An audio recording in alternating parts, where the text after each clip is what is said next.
ஓம் வாராகி தாயே போற்றி. அனைவருக்கும் வணக்கம். நான் உங்கள் சாந்தி பேசுறேங்க. இன்றைய பதிவில் நாம பார்க்க போறது என்ன அப்படின்னு பார்த்தீங்கன்னா, நாளைய தினத்தில் வளர்பிறை ஏகாதேசி வருகிறது. பெருமாளுக்கு இந்த ஒரு தீபத்தை ஏற்றி வழிபாடு செய்யுங்கள். நிச்சயம் உங்க வாழ்க்கையில மிகப்பெரிய ஒரு மாற்றத்தை ஏற்படுத்தும்.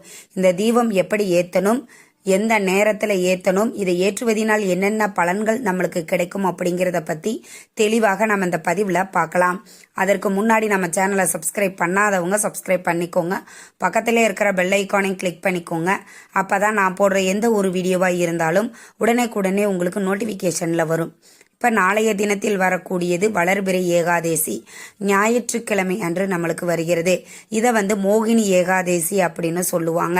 ஒவ்வொருத்தரும் பார்த்தீங்கன்னா மாதம் வரக்கூடிய ஏகாதேசி அன்று விரதம் இருந்து பெருமாளை வழிபாடு செய்வாங்க. நாம பொதுவாக பெருமாளை எதற்காக வழிபாடு செய்வோம்? செல்வம் பெருகணும், வருமானம் அதிகரிக்கணும், வாழ்க்கையில முன்னேற்றம் ஏற்பட வேண்டும் அப்படிங்கிறதுக்காக நாம பெருமாளை வழிபாடு செய்வோம். அப்படி பெருமாளை வழிபாடு செய்யக்கூடிய ஒரு உகந்த நாள் ஏகாதேசி.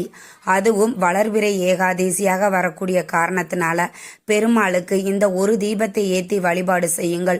நிச்சயம் உங்க வீட்டுல செல்வ மழை தான் நான் சொல்லுவேங்க. அவ்வளவு ஒரு அற்புதமான ஒரு வழிபாடு தான் இந்த பெருமாள் வழிபாடு.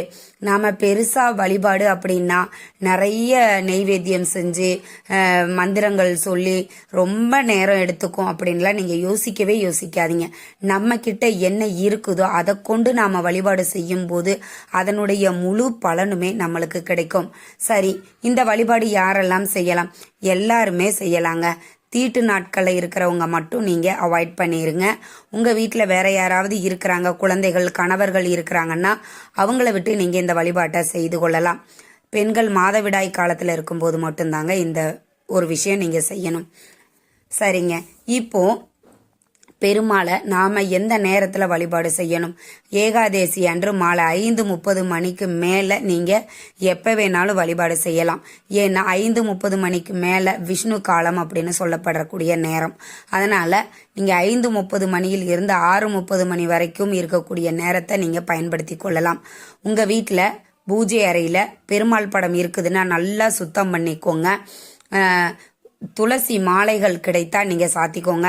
எங்களுக்கு மாலை கட்டுற அளவுக்கு துளசி எல்லாம் கிடைக்கலங்க, கொஞ்சமா தான் கிடைச்சிச்சு அப்படின்னா கூட பரவாயில்ல, 1-2 துளசிகளை நீங்க அதுல வச்சிடுங்க. பெருமாளுக்கு சாத்திடுங்க. சாத்திட்டு உங்களுக்கு என்ன நெய்வேத்தியம், ஏதாவது இனிப்பு வகைகள் செய்து வைக்கலாம்.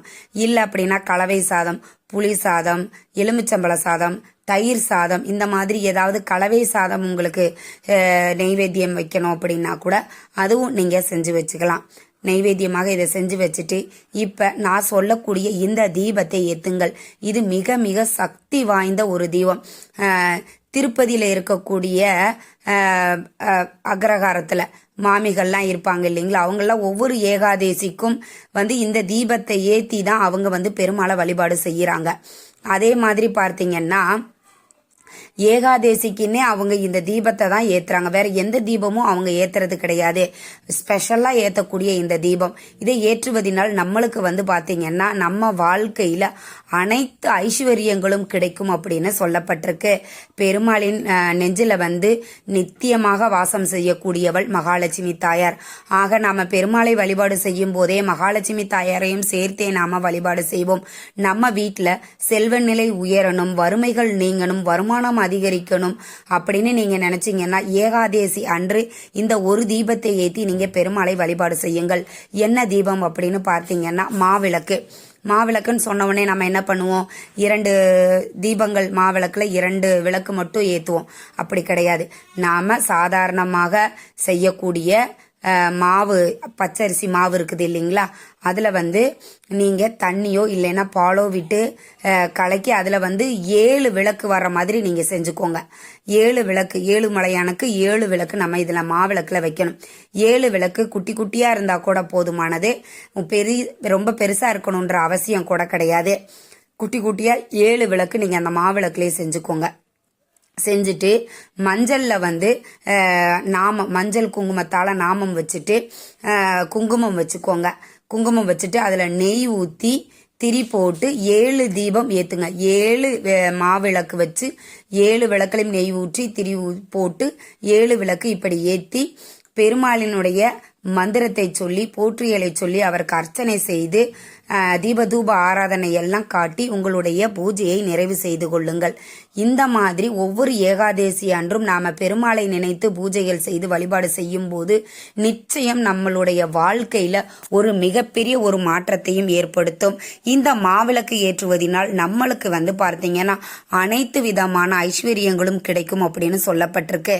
இதை யாருமே அவங்க மாமிகள் அவங்க பிராமணர்கள் வெளியில சொல்ல மாட்டாங்க. அதாவது அவங்களுக்குள்ள ஷேர் பண்ணிப்பாங்க. நம்மள மாதிரி ஆளுங்க கிட்ட அவங்க சொல்ல மாட்டாங்க.